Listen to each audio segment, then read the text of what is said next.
Bonjour, je m'appelle David Vauclair, ravi de vous retrouver pour ce 193e numéro d'Au cœur du monde.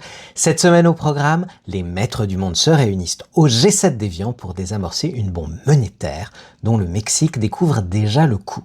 Au Proche-Orient, coup de théâtre, l'Iran et les États-Unis annoncent un accord de paix intérimaire, mais le diable s'est habillé de tapis persan pour en négocier les détails. Nous entrerons ensuite dans les coulisses du renseignement, où l'intelligence artificielle réécrit les manuels d'espionnage. En Inde, un parti des cafards donne des sueurs froides à Narendra Modi. Et puis, nous sortirons les crampons pour une Coupe du Monde XXL aux allures de casse-tête géopolitique. 5 récits pour décoder ensemble les soubresauts et les métamorphoses de notre planète. Commençons notre tour du monde à Évian, où le G7 se réunit sous présidence française autour d'un pavé dans la mare, les grands déséquilibres de l'économie mondiale. Imaginez une balance commerciale planétaire totalement déformée. D'un côté, les États-Unis et leur déficit abyssal. De l'autre, l'Asie de l'Est et son excédent record, le plus élevé depuis 1945. Au cœur du problème, la Chine. Elle produit trop, sa consommation intérieure reste bloquée par la crise immobilière et son surplus industriel se déverse sur le monde. C'est le fameux second choc chinois qui frappe de plein fouet l'automobile, la chimie et l'acier européen. Mais le vrai secret de ce G7, c'est que ce choc n'est pas seulement industriel, il est monétaire. Pour doper ses exportations, Pékin pilote discrètement sa monnaie et pousse ses voisins, la Corée du Sud, Taïwan, le Japon, à affaiblir aussi les leurs pour rester compétitifs. Face à cela, Donald Trump préfère la thérapie des droits de douane bilatéraux. Mais taxer les produits finis ne sert à rien quand Pékin détourne le système en envoyant ses composants se faire assembler chez ses voisins. Et l'illustration parfaite de ce tour de passe-passe, c'est le Mexique. Depuis la guerre commerciale, le pays de Claudia Sheinbaum est devenu le premier partenaire des États-Unis, devant la Chine. C'est la grande folie du nearshoring. Sauf que ce statut de connecteur cache un cheval de Troie. Pour contourner les taxes américaines, les géants chinois de l'automobile, comme BYD, s'installent au Mexique, qui revend ensuite aux Américains des voitures bourrées de composants venus de Chine. Résultat, Mexico est prise au piège, hyper dépendant de son voisin, sommet de taxer les produits asiatiques pour donner des gages à Washington, au risque de fâcher Pékin et de pénaliser sa propre industrie. La première victime collatérale de la guerre des géants pourrait bien être l'intermédiaire qui se croyait gagnant. Pendant que les flux commerciaux se réorganisent, la diplomatie américaine tente de s'offrir un triomphe historique au Proche-Orient. Après 107 jours de négociations à haute tension, Washington et Téhéran viennent d'annoncer un accord intérimaire pour mettre fin à leur guerre, avec une signature prévue vendredi à Genève.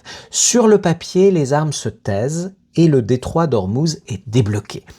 Mais à peine le texte publié, l'art du deal à l'américaine s'est heurté à la lecture très persane des mollahs. Pour Donald Trump, l'Iran s'est engagé à stopper son programme nucléaire sans toucher un centime d'argent gelé à l'avance. Pour Téhéran, c'est tout l'inverse. Hormuz rouvre sous contrôle iranien, avec un droit de péage pour service rendu, et l'accord s'accompagne d'un chèque immédiat de 12 milliards de dollars. Et dans cette guerre des lectures, les analystes ont déjà tranché, la quasi-totalité des points négociés profitent à Téhéran, au point que la presse parle ouvertement de capitulation américaine. Reste que le texte reste désespérément flou. Les questions qui fâchent, le démantèlement des stocks d'uranium enrichi, la portée des missiles iraniens, le financement des milices régionales comme le Hamas ou les Houthis, ont toutes été repoussées à plus tard. Israël a d'ailleurs immédiatement marqué sa désapprobation en frappant le Hezbollah au Liban, au moment même où Trump rédigeait son tweet de victoire. Les marchés respirent, le prix du baril recule, mais cet accord reste extrêmement fragile. La diplomatie a acheté du temps, elle n'a pas encore vraiment obtenu la paix. Cette paranoïa entre les blocs nourrit une guerre de l'ombre, de plus en plus sophistiquée, où l'intelligence artificielle piège les vieux professionnels du renseignement. À Washington, la loi FISA, qui permettait d'espionner sans mandat les données étrangères, vient d'expirer au Congrès, ouvrant un vide juridique inédit. Au même moment, l'ancienne chef des déguisements de la CIA, Jonah Mendes, lançait un avertissement lors d'un sommet à Londres. L'IA avance plus vite que les agences n'ont de solution. Et pourtant, la vieille école a encore de beaux restes. Le FBI vient de démanteler 13 faux sites de recrutement créés par la Chine sur LinkedIn pour piéger des fonctionnaires américains. Une méthode d'amateur, mais qui marche toujours beaucoup. Ailleurs, les scénarios dépassent la fiction. À Beyrouth, un agent présumé du Mossad, voyageant sous passeport ukrainien, s'est évaporé de l'ambassade d'Ukraine après une exfiltration digne d'Hollywood. Et à Vienne, capitale historique des barbouzes, la patience autrichienne s'épuise. 3 diplomates russes viennent d'être expulsés à cause d'une véritable forêt d'antennes installée sur le toit de leur ambassade. Des écoutes clandestines sur les toits d'Europe, aux faux profils numériques, la guerre de l'information ne prend jamais de vacances. Mais le numérique n'est pas qu'une arme entre les mains des États.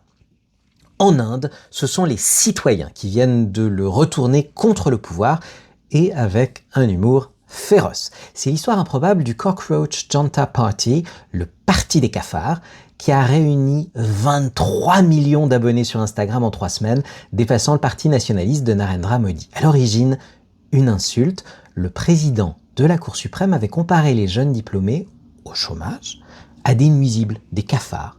Un jeune stratège a retourné le compliment en fondant ce mouvement parodique, mais au programme très sérieux. Des quotas pour les femmes et la fin de la mainmise du pouvoir sur les grands médias privés. Au moment même où Modi fête son record de longévité au pouvoir, porté par une croissance de 8%, ce raz-de-marée numérique révèle les fissures du modèle indien. L'économie brille dans les statistiques, mais elle n'absorbe qu'une fraction des 20 millions de jeunes qui arrivent chaque année sur le marché du travail. Modi a encore les réserves pour corriger le tir, mais il devra écouter cette jeunesse connectée plutôt que de bloquer ses mêmes.